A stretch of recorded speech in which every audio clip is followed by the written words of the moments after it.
Halo, salam sejahtera. Perkenalkan, nama saya Francisca, dosen dari kampus Politeknik Tonggak Ekuator Pontianak di Provinsi Kalimantan Barat. Home base saya dosen tetap di program studi teknologi pangan. Pada kesempatan ini, saya akan menjelaskan salah satu mata kuliah yang saya ampu menggunakan teknik Delivery, Interaction, and Assessment. Mata kuliah Mikrobiologi Pangan dan Industri merupakan mata kuliah wajib pada semester 3, di mana sebelumnya harus mengikuti mata kuliah prasyarat Mikrobiologi Dasar. Bobot SKS 3, 1 SKS teori dan 2 SKS praktikum. Adapun capaian mata kuliah Mikrobiologi Pangan dan Industri yaitu 1. Mahasiswa menguasai konsep teoritis, prinsip-prinsip pengujian bahan pangan secara mikrobiologis dan memahami prinsip kerja instrumen pengujian. 2. Mahasiswa mampu melakukan analisis pangan secara mikrobiologis. 3. Mahasiswa menguasai konsep teoritis tentang mikroba pembusuk dan patogen pangan, penggunaan, pemanfaatan, dan pengendalian mikroba pada industri pangan dan fermentasi pangan. 4. Mahasiswa mampu menggunakan mikroorganisme yang bermanfaat dalam fermentasi pangan. Deskripsi mata kuliah Mikrobiologi Pangan dan Industri yaitu menjelaskan tentang mekanisme dan faktor yang mempengaruhi pertumbuhan mikroba, menjelaskan kerusakan mikrobiologis berbagai bahan pangan, menjelaskan prinsip dasar pengawetan dan pengolahan terhadap kerusakan mikrobiologis, menjelaskan mengenai aktivitas mikroba terhadap proses pengolahan dan bahan pengawet, menjelaskan tentang jenis mikroba yang berperan dalam pengolahan dan industri pangan. Kegiatan perkuliahan Mikrobiologi Pangan dan Industri memiliki 14 minggu pertemuan, ditambah 1 minggu ujian tengah semester dan 1 minggu ujian akhir semester. Adapun materi perkuliahan dalam pertemuan sebagai berikut. 1. Ruang lingkup mikrobiologi pangan dan industri. 2. Mekanisme dan faktor yang mempengaruhi pertumbuhan mikroba. 3. Kerusakan mikrobiologis berbagai bahan pangan. 4. Dekomposisi bahan pangan. 5. Penyakit yang diakibatkan oleh infeksi mikroba. 6. Prinsip dasar pengawetan dan pengolahan terhadap kerusakan mikrobiologis. 7. Proses pemanasan, pendinginan, pembekuan, penurunan aktivitas air, penambahan bahan pengawet alami dan sintetik terhadap aktivitas mikroba. 8. Mikroba yang berperan dalam pengolahan dan industri pangan. 9. Aplikasi mikroba dalam proses pengolahan pangan dan bidang industri makanan. Sistem pembelajaran dilakukan melalui pendekatan SCL atau Student Centered Learning. SCL adalah suatu model, metode, atau pendekatan pembelajaran yang menempatkan peserta didik sebagai pusat dari proses belajar mengajar, sehingga akan mengembangkan minat, motivasi, dan kemampuan individu menjadi lebih aktif, kreatif, dan inovatif, serta bertanggung jawab terhadap proses pembelajaran sendiri, seperti diskusi, tanya jawab, praktikum mandiri, dan kelompok. Pemberian kuis dilakukan untuk melihat kesiapan dari mahasiswa atau mengevaluasi hasil belajar mahasiswa. Materi kuliah di-share di Edmodo, tugas atau laporan berupa soft file dikumpulkan pada link Google Form yang ditautkan pada Edmodo. Sebelum melaksanakan proses pengajaran, saya menyiapkan bahan ajar berupa slide presentasi, buku ajar, dan petunjuk praktikum yang sesuai dengan RPS. Dalam perkuliahan pertama kali, saya akan menyampaikan kontrak perkuliahan untuk mendapatkan kesepakatan dengan mahasiswa, termasuk di dalamnya mengenai tata tertib saat mengikuti perkuliahan, penugasan, dan bobot penilaian. Kesepakatan dilakukan di awal dengan harapan proses perkuliahan dapat terlaksana dengan lancar.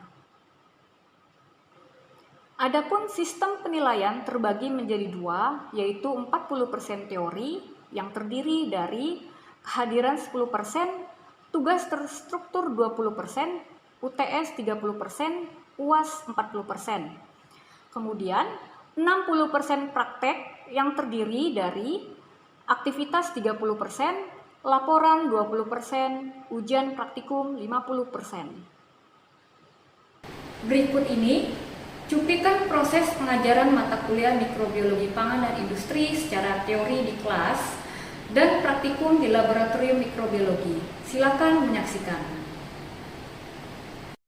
Selamat malam semuanya. Selamat. Jadi pada hari ini bertemu lagi kita dalam perkuliahan mikrobiologi pangan dan industri. Nah, pada pertemuan hari ini ya, kita akan membahas materi tentang kerusakan mikrobiologis bahan pangan. Materi ini adalah materi lanjutan di mana sebelumnya memang sudah disampaikan pada mata kuliah mikrobiologi dasar waktu di semester yang lalu.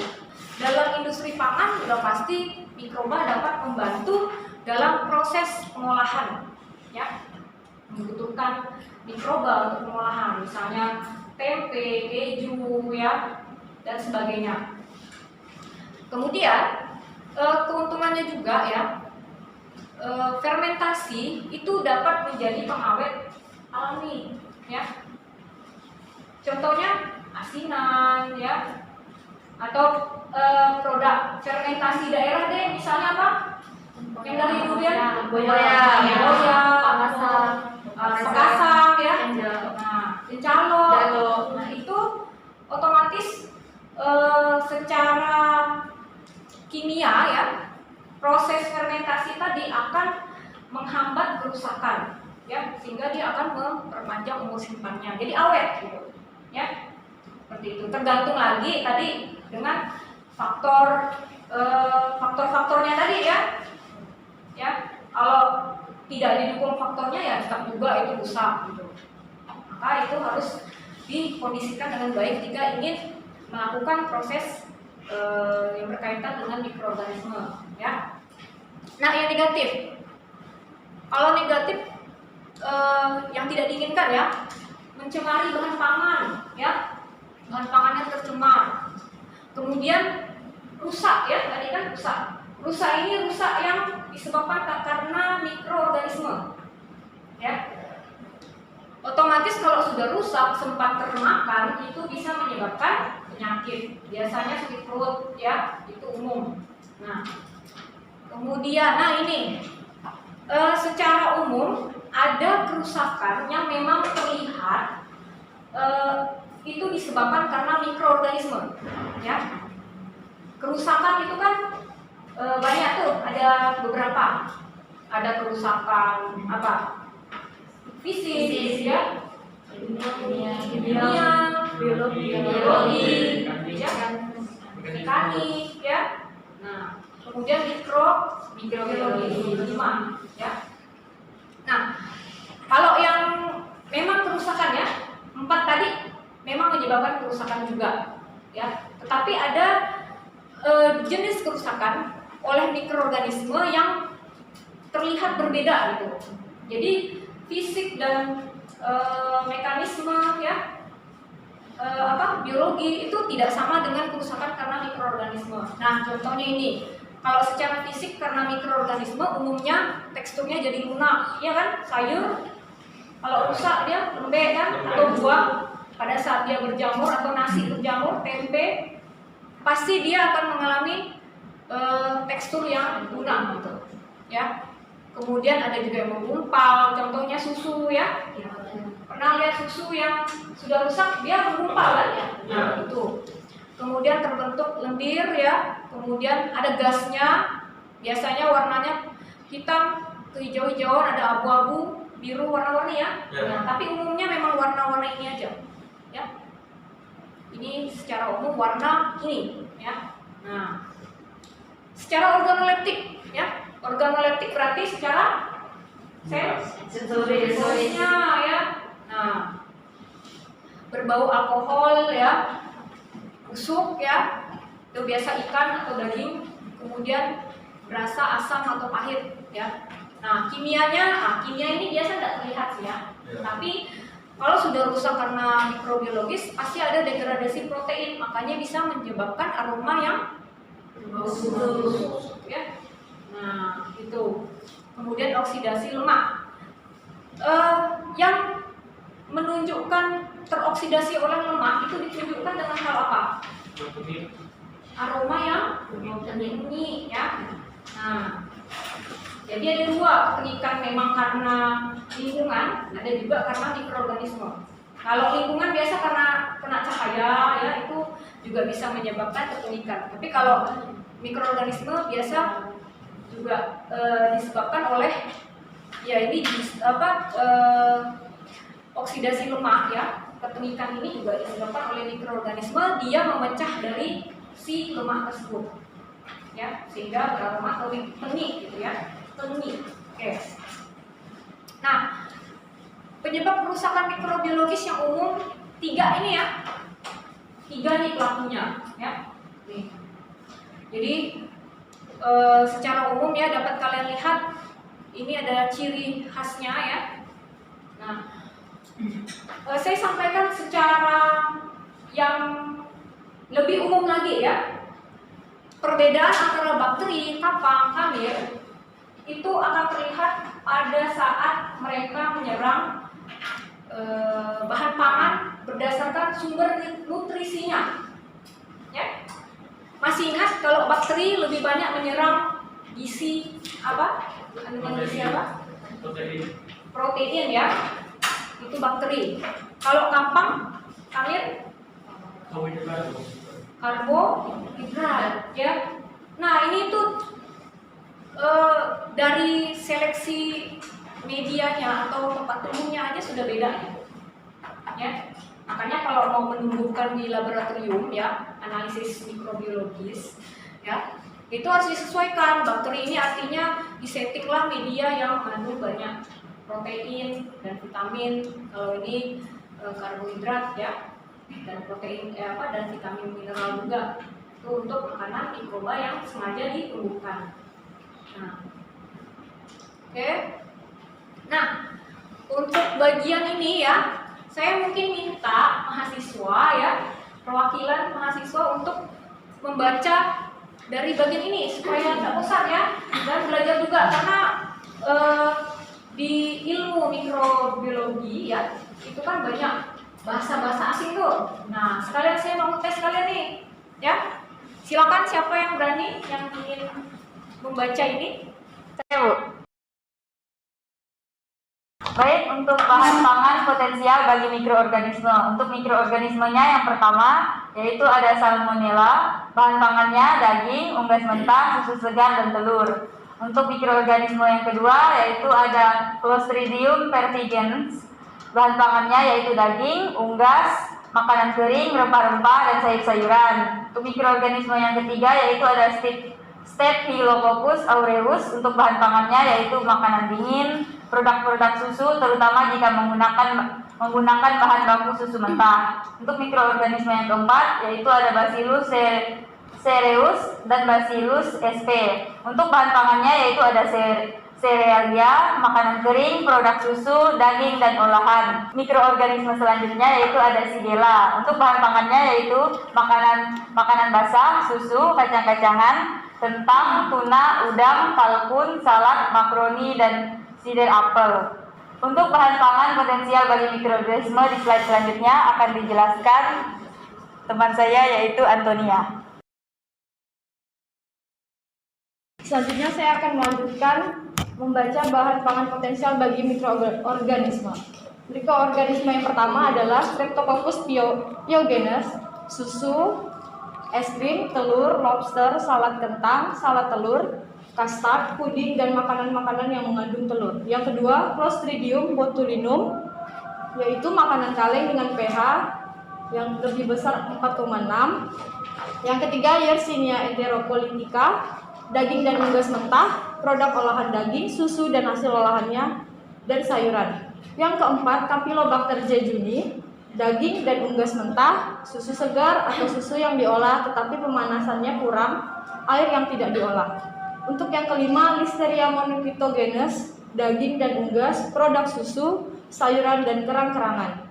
Yang terakhir, virus, kerang mentah, makanan dingin yang ditangani oleh orang yang terkena infeksi virus. Selanjutnya, saya akan memilih Adini untuk membaca. Baiklah, toksin pada bahan pangan. Mikroorganisme, bakteri, dan fungi dapat memproduksi senyawa yang berbahaya bagi manusia. Contoh toksin, Staphylococcus enterotoksin, Bacillus cereus toksin. Yang kedua yaitu papang atau fungi. Oke, baik, terima kasih Evinta, Antonia, dan Andini ya sudah membacakan dengan baik ya. Jadi saya akan lanjutkan ke slide berikutnya. Nah, jadi yang sudah dibacakan tadi jenis-jenis bakteri dan fungi ya, ini adalah contoh dari mikroba patogen tadi ya. Jadi ini adalah contoh dari jenis mikroba patogen pada bahan pangan. Nah, yang umum ya. Nah, E. coli tadi. Tadi E. coli ini biasanya terdapat di apa? Air. Yang sering di air. Makanya kalau kita minum air, sebaiknya minumlah air yang sudah direbus terlebih dahulu, ya. Nah, karena kemungkinannya bisa tercemar E. coli dan salmonella juga sering umum ya, yang sering dijadikan parameter untuk pencemaran dari mikroba pada bahan pangan. Yang dua ini paling sering, salmonella. Ya, biasanya pada bahan pangan mentah, ya, itu paling sering. Nah, apa yang terjadi kalau terkontaminasi dari E. coli dan salmonella itu bisa menyebabkan diare. Ya. Secara umum. Nah, nanti bisa kalian lihat saja ya, lihat nanti kan materinya akan saya share di Edmodo ya, jadi nanti kalian silakan buka ya. Nah, untuk proses degradasi kita akan lanjutkan ke minggu depan ya. Jadi untuk selanjutnya kita akan untuk sesi selanjutnya kita akan masuk ke dalam sesi praktikum ya. Jadi tadi itu sudah untuk pembukaannya dan kita akan masuk ke sesi praktikum. Oke, sampai sini apakah ada yang mau bertanya? Saya, Bu. Oke, silakan Awe. Di sini saya akan menanyakan apakah perbedaan bahan pangan yang difermentasi secara alami dengan kerusakan bahan pangan yang disebabkan oleh mikroorganisme. Terima kasih. Baik, pertanyaan yang bagus Awe ya. Jadi pertanyaannya tadi apa bedanya ya mikroba yang menyebabkan kerusakan ya dengan fermentasi, karena sama-sama ada proses mikroba di situ. Dalam proses degradasi pangan akibat mikroba itu ada tiga ya, ada tiga. Pembusukan, ketengikan itu adalah hal yang tidak diinginkan. Sedangkan fermentasi itu hal yang diinginkan. Jadi memang dua hal yang berbeda, fermentasi dan kebusukan dan ketengikan. Nah, tentu saja beda ya, sama-sama dengan sama-sama ada peran mikroorganisme di dalam, tetapi beda mikroorganismenya. Nah, fermentasi pada umumnya adalah mikroba sakarolitik. Jadi mikroba yang memecah karbohidrat. Sedangkan kalau pembusukan sama ketengikan, kalau pembusukan ini yang memecah adalah mikroba proteolitik. Jadi yang memecah protein. Kalau ketengikan yang memecah lipolitik atau lemak. Nah, tentu saja udah dua hal ini berbeda ya. Satu kerusakan, satu diinginkan. Ya. Jadi yang membedakan tadi dari mikrobanya saja sudah beda. Dari hasilnya saja berbeda. Kalau fermentasi sangat diinginkan, misalnya bikin tuak ya biasanya ya kalau minuman tradisional kan. Pada fermentasi misalnya tadi minuman tuak ya, itu yang diinginkan apa? Ada alkoholnya ya, kemudian ada rasa asamnya ya, ada gasnya ya. Nah, itu diinginkan nggak? Diinginkan ya? Sudah pasti fermentasi itu hal yang diinginkan. Kemudian kalau kerusakan akibat mikroba itu adalah proses degradasi pada pembusukan dan ketengikan ya, itu tidak diinginkan. Kalau pembusukan tadi bau busuk ya, rusak itu bau busuk ya. Kemudian ketengikan, bau tengik itu tidak dikehendaki juga. Seperti itu. Oke, apakah sudah jelas, Awe? Jelas, Bu. Jelas ya? Oke. Selanjutnya, siapa lagi yang mau bertanya? Nah, selanjutnya kita akan ke lab untuk praktikum mengenai TPC ya, total plate count.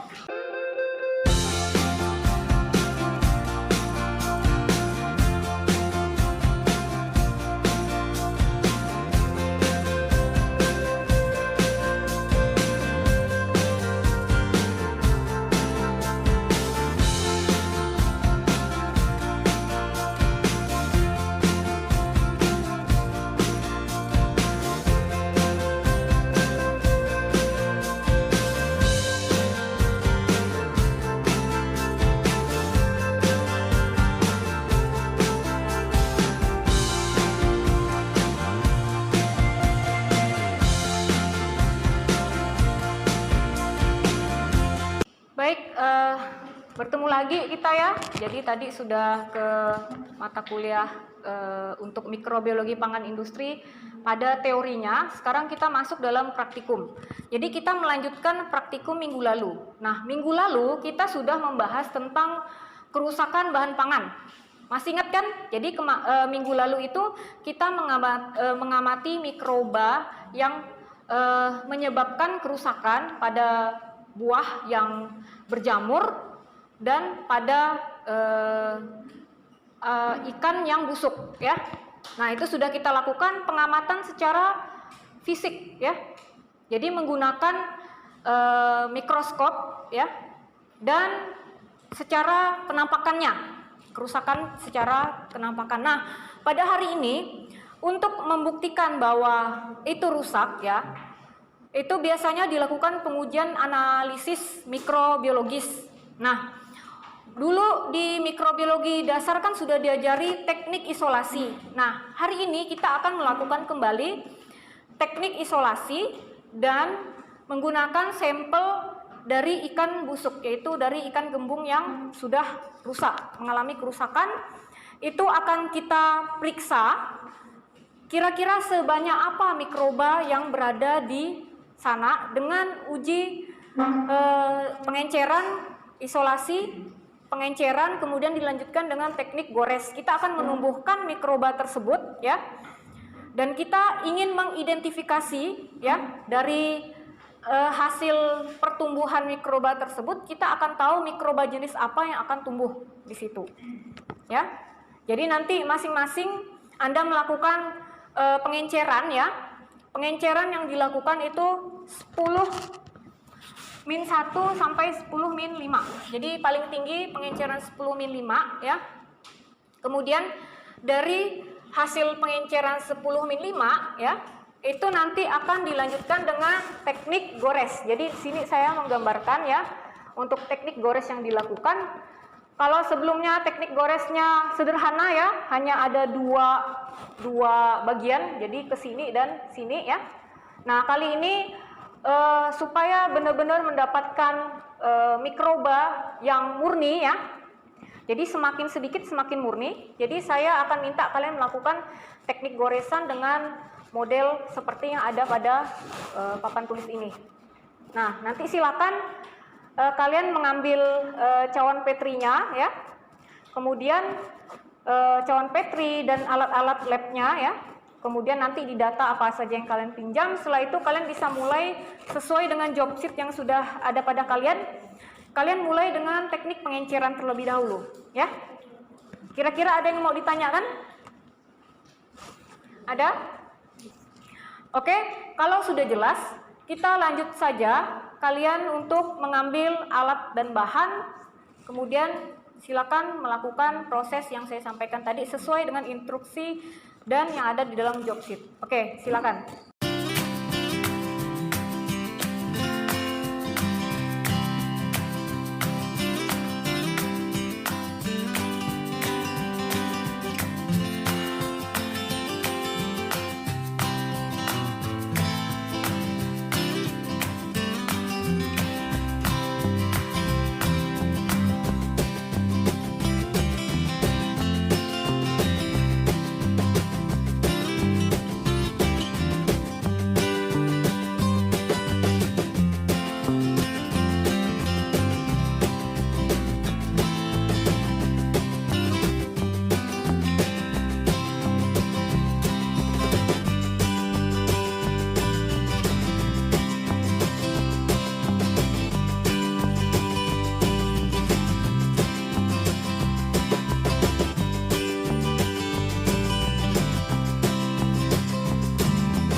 mengumpulkan post-test? Sudah.